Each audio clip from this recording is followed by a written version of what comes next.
그 2012년 G20 회담을 끝나고 이제 폐막 기자회에서 오바마가 이제 폐막 기자회견을 쭉 하는데 기자단이 쭉 모여 있겠죠. 오바마는 미국 대통령이니까 미국 대통령 세계 최고 아닙니까? 뭐 이런 말에서 뭐 어떻게 생각할지 모르지만 그건 객관적인 사실이죠. 그 사람이 딱 모아두고 하는 얘기가 한국 기자들 수고했습니다. 이렇게 훌륭한 컨퍼런스를 회담을 하느라고. 그럼 내가 한국 기자들한테 질문 우선권을 주겠다. 질문하시오. 아무도 안 해. 내가 내 말을 잘못 들었습니까? 하십시오. 아무도 안 해. 통역을 붙여드릴 수 있습니다. 한국말로 하라 이 얘기죠. 아무도 안 해. 그렇게 한 몇 분이 흘렀어요. 한국 기자들 잔뜩 있는 거지. 그래서 그나마 똑똑하다는 기자들이 거의 갔겠죠. 큰 회담이니까. 그러니까 중국 기자가 뜩 일어나가지고 중국 기자 영어를 하는 겁니다.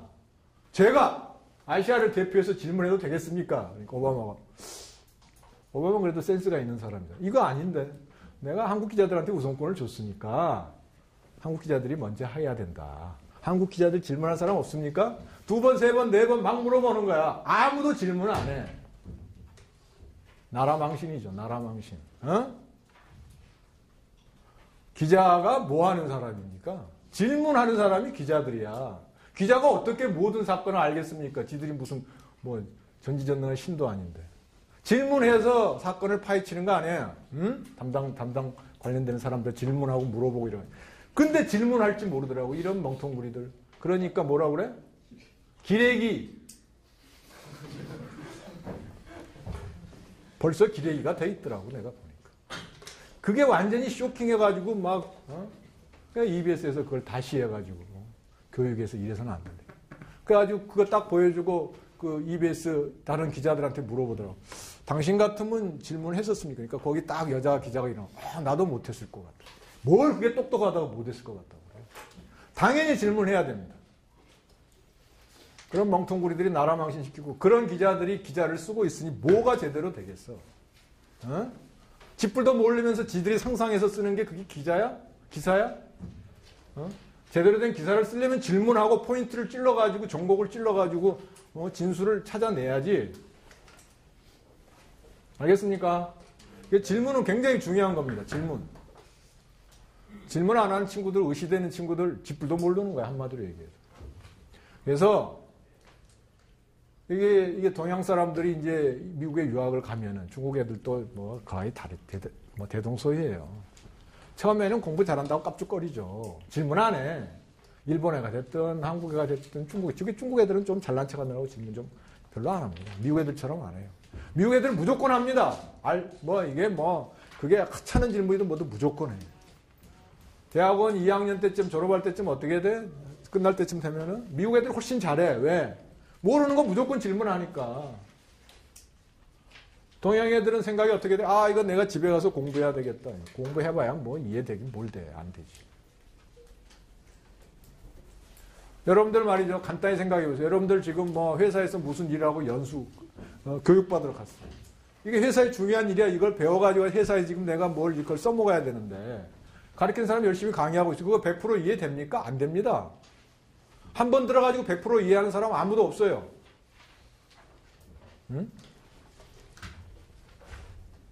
지희 회장 그렇고 구글 회장도 그렇고 지희는 이제 은퇴했죠. 그 회장. 그 사람 이름이 뭐죠?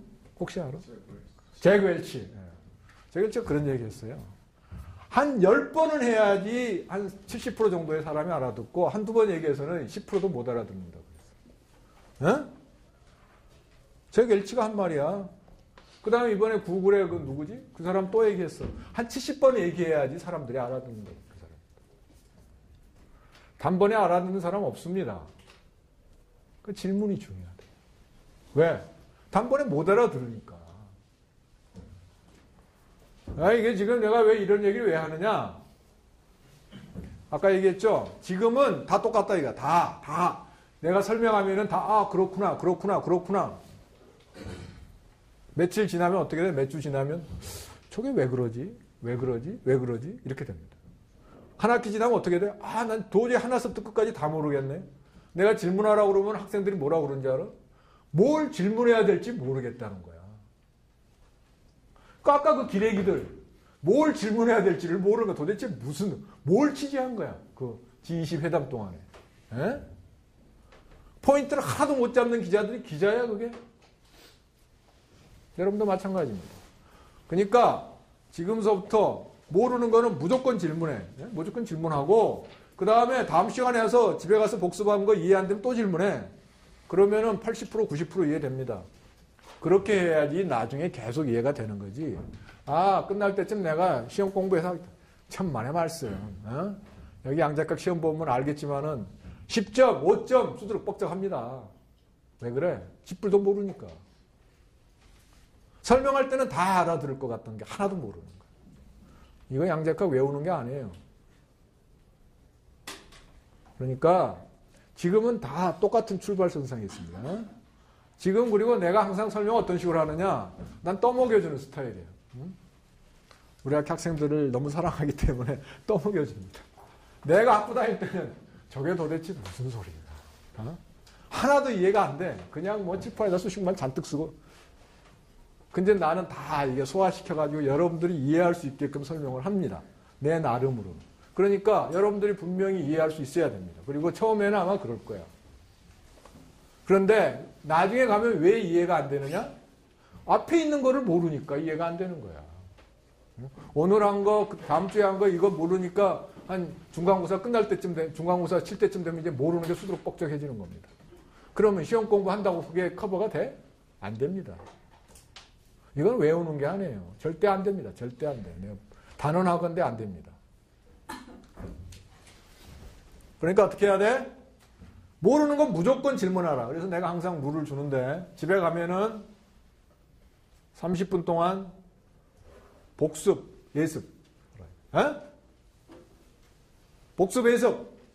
그러면 양자역학 쉽습니다. 그래서 복습은 뭐냐?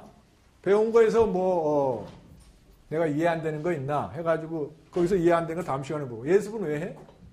그래서 내가 설명할 때 말이죠. 예습을 안 하고 오면 이해가 안 됩니다. 왜? 아주 그게 자기가 기본식 쫙 깔려있기 전에는 저게 무슨 소리인지 잘 몰라요. 근데 예습을 하면 어떻게 되느냐? 예습을 한다는 거는 아 이게 대충 이런 스토리구나. 대충 스토리만 이해하는 거예요. 근데 여기서 이 교수나 선생들이 강의할 때 하는 게 뭡니까? 그런 스토리를 이해되게끔 이렇게 설명하는 사람들이 이게 강의예요. 그러니까 이 대략의 스토리를 알고 오면은 이해가 됩니다. 이해가 되니까 이해가 안 되는 게 뭔지 핀포인트 할 수가 있어요. 근데 아무것도 없이 멍청하게 와가지고 딴 생각하면서 들으면은 절반도 이해가 안 됩니다. 그러니까 질문을 못해. 왜? 무슨 소리인지 하는지를 모르는데 어떻게 질문합니까? 포인트를 모르는데. 그러니까 질문은 자기가 뭘 모르는지를 알아야 질문하는 거예요. 그러니까 질문하는 거는 굉장히 중요하대요. 그러니까 질문 잘하는 사람이 똑똑한 사람이에요. 질문할 줄 모르는 사람은 멍텅구리입니다. 멍텅구리. 입이 안 열어지잖아? 입이? 그러니까 말문을 털어야지. 그 EBS의 제목이. 말문을 털어. 응? 내가 지금 여러분들한테 굉장히 중요한 얘기를 하고 있는 건 여러분이 일생을 살아가는 데 있어서 제일 중요한 얘기를 하고 해도 과언이 아니야. 말문을 털어. 그러면 처음에는 뭐 중요한지 아닌지 뭐 그게 포인트인지 아닌지 어떻게 해. 그러니까 아무거나 막 질문하는 겁니다. 뭔지 모르니까. 무조건 무슨 똥 같은 소리도 질문하는 거고 개똥 같은 소리 다 질문하는 거야. 질문하다 보면은 나중에는 이제 점점 이제 포인트가 있는 질문을 하게 된다. 그게 이제 포인트 있는 질문을 하게 되면 그 포인트가 더 날카롭게 핀포인트 될수록 그 사람이 굉장히 많이 알고 있는 거죠. 그러니까 여러분들 여기 전문가들 세미나 들어가니까 예를 들면 교수들 전공 분야 세미나 들어가면 핀포인트로 질문 딱딱 합니다. 응? 그럼 그거는 내가 아직 모르는 건데 아직 잘 연구를 안 한 거 이렇게 딱딱 이제 들통이 나는 거죠. 그렇지만 일반 사람들 들어가면 무슨 소리인지 하나도 모르죠. 그러니까 질문을 핀포인트에서 할 수 있는 능력은 굉장히 중요한 능력이고 그런 능력이 필요하지만 그게 하루아침에 길러지지 않는다. 그러니까 어떻게 해야 돼? 여러분들은 똥이 됐든 쓰레기가 됐든 아무 질문이나 쓰레기 같은 질문도 막 해야 된다 이거야. 기레기처럼 하지 말고. 알았어? 자네 이름 뭐였지? 조성훈입니다. 조성훈이 예. 다음서부터 앞에 앉아가지고 질문 하나 보겠어. 그래서 그 이스라엘의 그 유치원하고 초등학교에서는 선생님이 질문해라! 그럼 학생들이 다 손을 들어. 내가 그거 EBS 그 프로에서 봤어요. 우리나라도 초등학교까지는 그러는 것 같아. 비슷하게. 중학교 가면 이제 안 듭니다. 고등학교? 고개 숙이고 자요. 대학교? 딴짓거리 하고 있어. 이러니까 기레기들이 양상되는 겁니다. 그래서는 안 되겠다. 우리나라 굉장히 저력 있는 나라입니다. 알고 있어요? 모르지? 아까 내가 기레기라고 그랬지만은, 그러니까 우리나라 이 분야가 처진 분야가 몇 개 있어요. 언론이 좀 개판이고, 정치가 개판이고, 다른 건 다 잘합니다. 우리나라가 미국하고 중국의 국토가 한 100분의 1? 그 정도밖에 안 됩니다. 우리 남한만 보면. 알고 있어요? 인구는 중국의 30분의 1, 미국의 7분의 1, 일본의 2분의 1도 안 됩니다. 그런 나라인데 세계에서 내놓으라 하는 그 중요한 회사들은 다 몰려 있어. 자, 볼까요? 전자회사 넘버원 어디야? 삼성. 소니? 아니야. 파나소닉? 아니야. 도시바? 아니야. 아니야. 삼성. 철강회사 어디야? 포스코. 세계에서 1위입니다. 생산량은 1위가 아니지만 1위가 생산량이 1위인 아르셀로 미탈이라는 인도 사람이 만든 제철 회사인데 그거는 지금 망하기 일보 직전이야. 막 인수해가지고 막 지금 팔고 있어요. 공장을. 돈이 없어요. 그래서 제일 알찬 회사가 포스코입니다. 이윤이 제일 높아. 기술도 제일 거의 앞서 있죠. 자, 전자, 제철, 조선 1위부터 5위까지 한국 회사가 이겁니다. 1위부터 5위까지 다 한국 회사야, 조선은. 그 다음에 또 뭐? 자동차? 자동차. 거의 지금 1위를 바짝 뒤쫓아가고 있습니다. 여러분들 잘 모르고 있지만은 현대 기아차가 1위를 바짝 뒤쫓아가고 있어요. 여러분들 그렇게 생각 안 하죠? 1위가 어디야? 뭐 중얼중얼 하지 말고 질문하면 똑바로 대답을 해야지. 뭐야, 어디? 독일 어디? 뭐 이게 회사 이름도 모르고 그래, 독일의 폭스바겐이야. 폭스바겐. 2위가 어디야? 도요타. 뭐 도요타가 작년에 1위였다가 지금 1위, 2위 서로 간발의 차이입니다. 3위가 GM입니다. GM. 근데 GM은 망했던 회사예요. 알고 있어요? GM이 파산했어요. 파산. 몇 년 전에. 파산해가지고 미국 정부에서 그 회사를 사가지고 다시 새로운 회사로 만든 거야. 그래서 그 전에 GM의 경우는 GM에 있다가 은퇴한 사람들도 다 의료보험이 커버를 해줬어요. 그러니까 회사가 망하지. 은퇴한 사람까지 의료보험, 미국은 의료보험이 오죽 비쌉니까? 알고 있죠? 그러니 회사가 망할 수밖에. 그러니까 이제 파산시켜 놓으면 이제 회사가 없어졌으니까 은퇴한 사람들, 뭐 어떻게 돼? 의료보험 다 이제 없던 걸로 해버린 거예요. 그러니까 GM의 은퇴자들은 이제 의료보험이 없는 겁니다. 비참하죠, 한마디로. 그게 GM이 망했다가 다시 어떻게 겨우겨우 살아난 게 지금 3위입니다. 옛날에는 부동의 1위였죠. 그 망하기 전에는.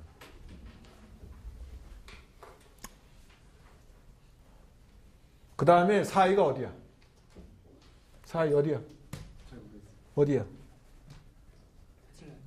테슬라리. 어디야? 기아. 현대 기아는 한 뭉치고 이 친구 뭐 아무거나 얘기하네. 뭐 아는 사람 손 들어봐. 내가 숙제 나중에 한번 한 걸로 해줄게. 이렇게 해도 얘기를 안 해. 이렇게. 오마바가 얼마나 답답했겠어. 통역까지 대주겠다. 아우디는 볼kswagen 그룹이야. 볼보는 망해가지고 딴 데로 팔려갔어. 그러니까 4위가 르노 닛산입니다. 르노 닛산. 르노 닛산이 뭐야? 삼성자동차가 르노 닛산의 지금 자회사잖아. 알고 있습니까? 왜 르노 닛산이라고 그래? 닛산이 옛날에 망하기 일보 직전까지 갔어요. 그러니까 프랑스에 있는 르노 회사가 닛산을 샀어. 뭐 서로 간에 뭐 주식을 교환했다고 치지만은 닛산의 대주주가 르노입니다. 르노. 그러니까 르노 닛산이고 거기 르노의 그 사람이 와가지고 닛산을 한참 동안 경영해가지고 일본 애들이 못 자르는 사람들 다 잘라버렸어요. 그래가지고 닛산이 다시 살아났지. 그래서 르노 닛산이 한 그룹입니다. 그러니까 걔네들은 이렇게 두 개가 아니라 하나가 아니라 두 뭉치에 서로 따로따로 움직이는 합쳐져 있는 것처럼 보이는 거죠. 차도 따로따로 만들고. 그 르노 닛산이 4위야. 근데 현대자동차가 5위인데 간발에 뒤쫓아가고 있습니다. 아까 말한 포드는 한참 뒤쳐져. 한 200만 대 차이가 납니다. 그러니까 1, 2, 3위 그룹이 900만 대, 1000만 대 가깝고 1000만 대에 가깝고 안팎이고 그 다음에 4위, 5위 그룹이 800만 대 초중반입니다. 그 다음에 6위 이렇게는 600만 대로 뚝 떨어져요. 6위가 뭐 포드인가 그럴 거야. 어떻게 잘 알아? 내가 산업에 관심이 많거든. 그런 것도 좀 알고 다녀. 내 물리 공부한 사람이 어떻게 알겠어? 모르는 게 뭐 자랑이 아니야. 자, 그런데 그러니까 아까 르노, 닛산, 띵. 그 다음에 GM 망했던 회사 띵. 남은 게 뭐야? 도요타하고 볼kswagen이 유력한 현대의 라이벌이다. 그 얘기입니다. 그러니까 지금 한 100 한 몇십만 대 차이 지는데 현대는 지금 이렇게 숭숭장구하고 올라가고 있습니다. 도요타는 정체하고 있습니다. 볼kswagen은 올라가고 있습니다. 근데 누가 더 빨리 올라갈 것 같아? 현대가 더 빨리 올라간다 이거야. 그러니까 앞으로 4, 5년 뒤면은 어떻게 될지 모른다. 그러니까 거의 일이 그러니까 볼kswagen 회장이 현대를 그렇게 항상 와서 오늘 그 뉴스에도 나왔잖아. 현대차 들여다봤다고. 응? 강력한 아직 유일한 지금 예전에 말이죠. 10여 년 전 90년대 중반만 해도 삼성전자가 세계 1위가 된다? 야, 내 손에 장을 지지 이런 사람이 대부분이었습니다. 삼성전자가 소니를 따라가? 웃기는 소리 하지 말라. 현대, 여러분들 현대기업 우습게 알죠? 내가 볼 때는 아마 10년 이내에 1위 될 겁니다. 뭐 1위 공동 1위가 됐든 뭐 그냥 1위가 됐든 1위 될 겁니다. 우리나라가 그런 나라다 이런 얘기야. 얼마나 조그만 나라? 중국, 미국 크기는 100분의 1, 인구는 30분의 1, 7분의 1. 이웃 일본도 우리보다 2배 이상 많습니다. 우리 5천만. 일본 1억 2,500만. 근데 왜 일본 지금 전자회사 다 망가졌잖아. 자동차 회사도 도요타만 빼놓고는 다 현대 기아 밑으로 밟혔습니다. 우리나라가 그런 나라입니다. 자, 또 한 가지 있어요. 세계에서 고등학교 진학률하고 고등학교는 중등 그 과정이죠. 대학교 진학률이 가장 높은 나라 어디야? 서희? 어디야? 그렇죠. 우리나라인데. 나는 이렇게 다 이렇게 암시를 주고 질문합니다. 우리나라가 세계에서 고등학교 진학률, 대학교 진학률 세계 최고예요. 근데 우리나라 지금 고등학교 무상교육입니까? 아닙니다. 소위 말하는 선진국들은 다 고등학교 무상이에요. 의무교육이라고. 그럼에도 불구하고 돈 내고 다니는데도 우리나라가 벌써 90년대부터 세계 최고예요. 99%야. 고등학교 진학률. 대학교 진학률도 그렇습니다. 우리나라 대학교 지금 등록금이 세계에서 두 번째로 높아. 미국 그다음이 한국이에요. 대학 등록금이. 다 알고 있는 사실이에요. 근데 미국은 우리나라보다 국민소득이 2배 높잖아. 그러니까 우리나라가 실질적으로는 제일 높은 거야. 국민소득으로 따져보면. 그럼에도 불구하고 대학을 제일 많이 갑니다. 80%, 70%, 80% 이미 보편화됐다고 그러죠. 그런 나라 없어요, 세계에. 고교 진학률 그 다음에 2위가 몇인 줄 알아? 97%입니다. 그러니까 2%가 딱 떨어져. 그 다음에 95% 또. 그래서 우리나라가 어떤 나라야? 문맹률이 세계 최저입니다. 문맹률이. 문맹률 뭔지 알죠? 그럼 이제 그걸 가지고 뭘 얘기할 수 있어? 우리나라 국민의 지식 수준은 세계 최고다. 이거. 세계 최고. 이런 나라입니다. 정치가 개판이라 지금 이 판이지 정치만 잘 돼봐. 우리나라는 그냥 뜹니다. 그냥 떠. 그래서 내가 정치가 제대로 안 되면 내가 앞으로 정치할 거야. 어떻게 생각해? 잘할 것 같지? 응? 그런 나라입니다. 그러니까 여러분들도 질문 잘해가지고 잘하면 아주 훌륭하고. 그래서 우리나라도 이렇게 지금 우리나라 대학 교육이 엉망진창이에요. 한마디로 얘기해서. 대학은 굉장히 많고 대학도 많이 가는데 수준이 개판이다 이 말이에요. 한마디로. 그러니까 그 대학 수준을 쫙 끌어올리면은 일당백이 되겠죠. 우리나라 세계 최고 되는 거예요. 세계 최고라는 거는 뭐 나라를 넓히고 뭐 다른 나라를 합병하고 이게 아닙니다. 지금은 그럴 필요가 없잖아요. 국경이 이제 의미가 없어져 갑니다. 세계 최고는 그 나라의 학문이 발전하고 과학기술 발전하고 문화가 발전하고 그 사회복지제도가 발전한 게 세계 최고가 되는 겁니다. 그러면 그 나라로 모든 세계의 인재들이 몰려들 거 아닙니까? 세계 인재들이 몰려들면 어떻게 돼? 그 나라는 계속 1등 하는 겁니다. 미국이 지금까지 그래왔죠. 세계 인재들이 다 미국으로 유학을 가니까 얘들은 세계 똑똑한 사람들은 다 끌어모아서 자기 나라 사람으로 만드는 거야. 그게 미국입니다. 소련은 왜 망해가? 자기 나라 똑똑한 애들 다 빠져나가니까 미국 뭐 어디 다 빠져나가니까. 소련의 희망이 없는 거죠. 우리나라 그런 나라야. 그러니까 여러분들이 우리 민족의 저력을 알아야 된다. 그 얘기야. 알겠습니까? 모티베이션이 됐어요? 왜 질문을 해야 되는지? 내가 지금까지 한 얘기는 질문을 하라고 한 얘기입니다. 무려 30분이 소모됐습니다. 앞으로는 이런 얘기 없을 거예요. 엄청난 저력을 갖고 있는 우리 민족이다. 결에. 여러분들 해가지고 내가 볼 때는 아마 조만간에 이제 뛰어난 노벨 물리학 받은 사람도 나올 거고 뭐 화학상 받은 사람도 많이 나올 겁니다. 앞으로. 그것도 잘해야 돼. 과학기술도 잘해야지. 저기 강에다가 20조씩 쳐갖고 말이지. 이래가지고 되는 게 없다 이거야. 이거를 5년 동안에 20조를 만약에 과학기술에다 투자를 해봐. 지금 벌써 달나라로 로켓도 쏘아 올린다고 그러고 있을 겁니다. 이 멍청한 사람들이 지도자가 되면 안 됩니다. 똑똑한 사람이 지도자가 돼야 돼요. 그 지도자의 중요성 한마디만 하고 끝나고 하지 말까? 지도자의 중요성에 대해서 얘기를 듣고 싶은가 아니면 그냥 우리 본론으로 낭작학으로 들어갈까? 한마디만 하겠습니다. 지도자 엄청 중요합니다. 왜 중요하냐? 사람들이 죽고 살고가 다 지도자한테 달렸다. 아주 단적인 얘기만 하나 하겠습니다.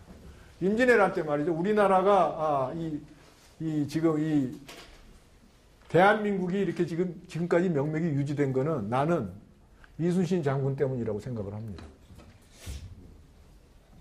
결정적인 게 뭐야? 명랑입니다. 명랑. 울돌목 전투. 여러분들 명랑 안 본 사람 손 들어봐. 뭘 자랑스럽게 손 들고 그래. 가서 집에 가서 봐. 명량해전이 우리나라를 지켜준 결정적인 전투예요.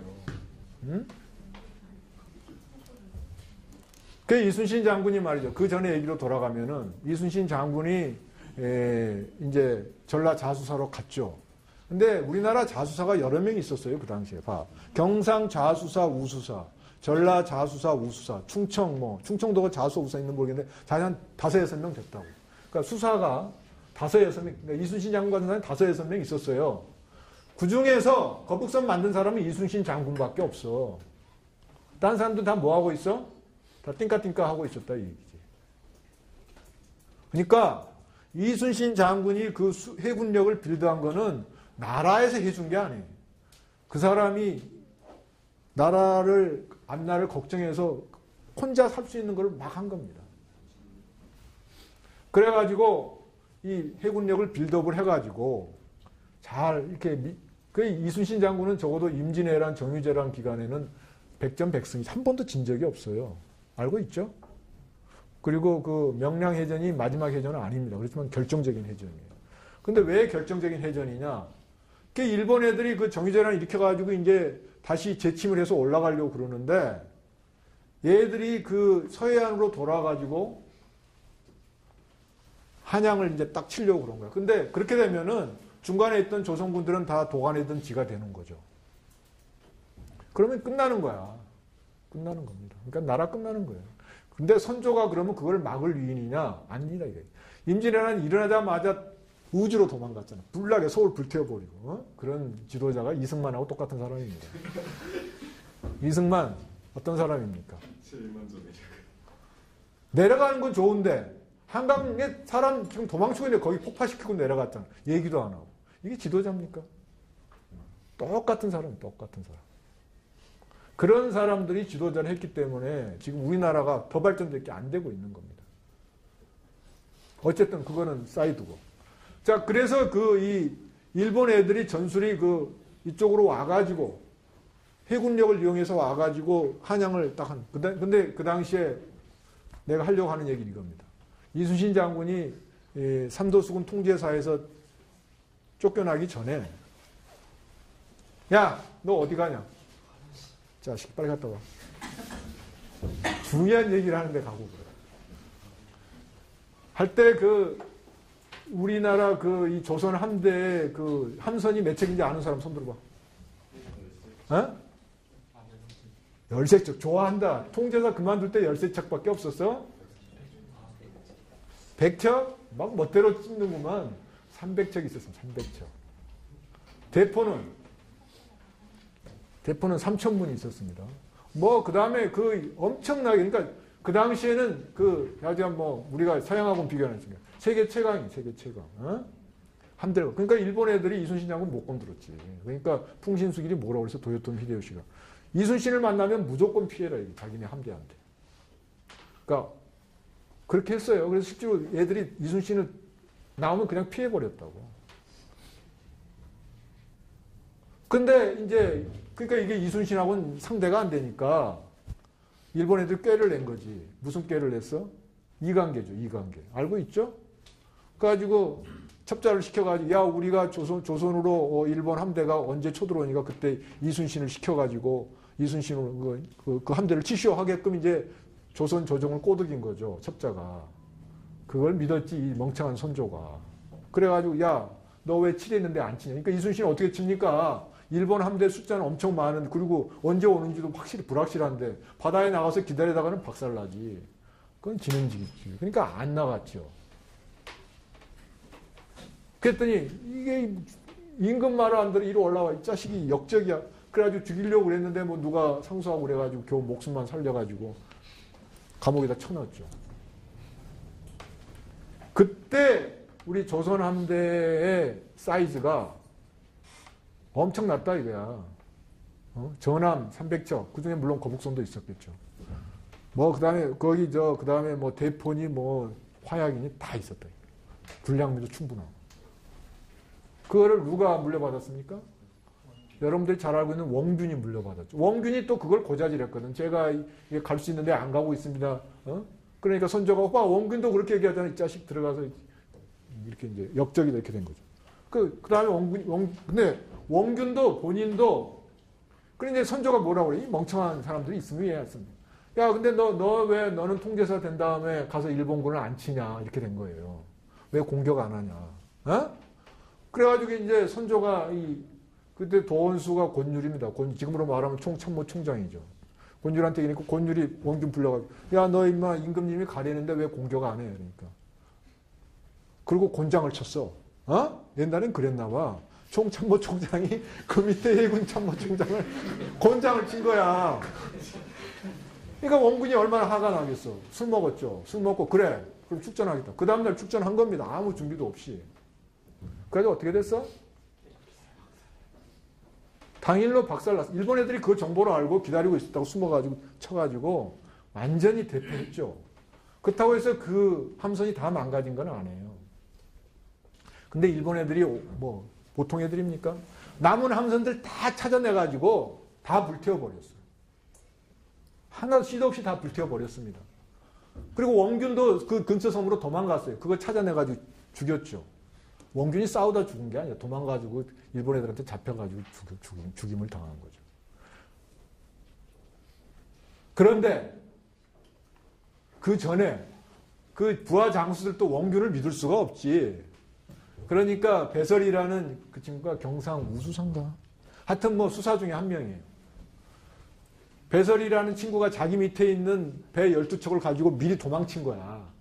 전투가 일어나기 전에. 그래가지고 저기 전라도 어디 구석에다 숨겨놨어요. 그리고 자기는 도망가 버리고. 그게 바로 저에게는 아직도 12척의 전함이 남아 있습니다. 어? 그 12척. 그 12척이 거의 12척입니다. 배설이 숨겨놓은 쪽. 그러니까 배설이 아주 비겁한 친구지만은 그나마 걔 때문에 나라가 살아날 구멍이 생겼다고 볼 수도 있는 거죠. 아이러니죠. 그래서 선조가 뭐라고 그랬냐. 이제 이순신이 이제 가가지고 이제 다시 복귀한 다음에. 근데 이제 내가 여기를 계속 일본군을 막겠습니다. 이 서해로 올라가는 길목을 막겠습니다. 그러니까, 야, 12쪽 가지고 뭘 하겠냐. 차라리 그냥 그 군졸들 몇 명 안 되지만 데리고 가서 원균, 권율휘하에 들어가서 그냥 육지에 가서 싸우라 이렇게 된 겁니다. 그러니까 그 상소가 저에게는 아직도 12척의 군함이 남아있고, 제가 살아있는 한 왜군이 우리 수군을 업신여기지 못할 것입니다. 이렇게 비장한 각오를 한 거 아니야. 이순신이 그런 사람입니다. 그래서 사즉생, 생즉사 맞습니까? 잘 모르겠네. 갑자기 얘기하니까 생각이 안 나네. 그래서 죽는 게 사는 것이고 사는 게 죽는 것이다 이렇게. 그 뜻은 여러 가지로 의미할 수가 있겠지만은 그 당시에 이순신은 이길 거라고 예상을 안 했어요. 왜냐? 일본 함대가 거기 울돌목에 쳐들어온 함대가 400척이 넘습니다. 실제로 그 울돌목으로 들어온 배가 130몇 척이라고 지금 얘기되고 있어요. 왜? 울돌목이 너무 좁아가지고 나머지는 다 뒤에서 대기하고 있고 130척만 일단 들어온 겁니다.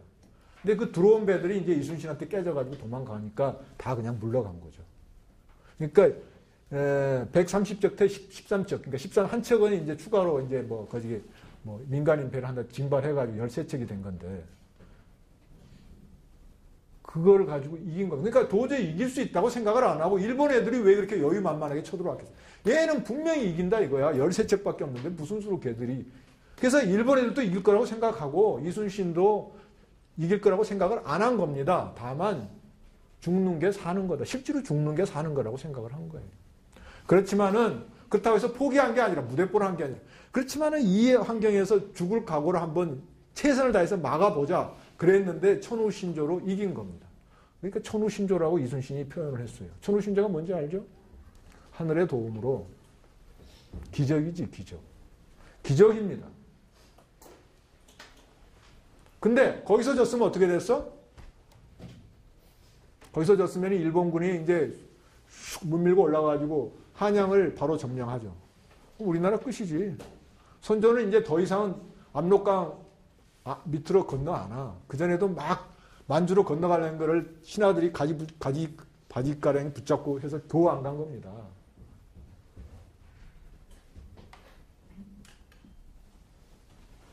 그랬는데 일본 애들이 그러면은 한국을 합병한 다음에는 예를 들자면 청나라가 원나라가 고려 남겨둔 것처럼 한국을 남겨뒀어? 남겨뒀을 것 같아?